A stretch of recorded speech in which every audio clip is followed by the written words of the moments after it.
Michael, what do you make out of 3-4-1 in Arizona as they come into the bye week? What do you make out of the Cardinals?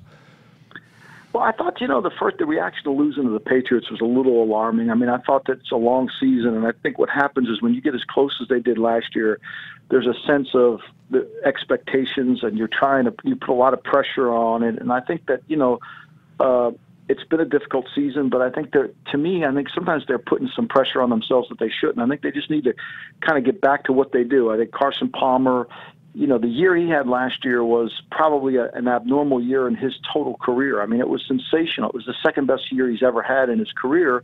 And I think when you look over the long term, I think his numbers have kind of come back to where he's typically played. Now, that being said, other guys have got to pick up the slack. And I think that, sometimes the schedule gets harder. It's a little tougher to win games. Teams are more prepared to play you. But, there's still the second half of the season, and I think they have a very good roster. I think they've done a good job of building a football team, and I think Bruce Arians is an outstanding coach. I just think they need to kind of get some consistency on both sides of the football and get going and not be so pressing to try to win games, because I think what's happened to them is they're looking at the end of the season instead of looking at the game in front of them. NFC West, it's saving grace that Seattle lost at New Orleans. At 3-4-1, the Cardinals aren't dead yet, or are they from your view?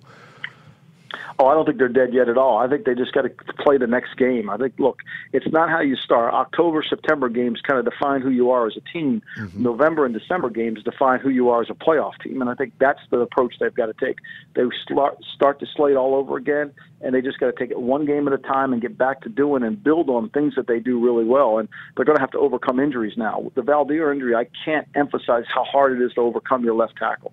You get a guy that you trust the blind side of the quarterback, and I think when you look at teams that fall apart, it usually happens with the offensive line. And I think that's the one area the Cardinals just don't have a lot of depth right now.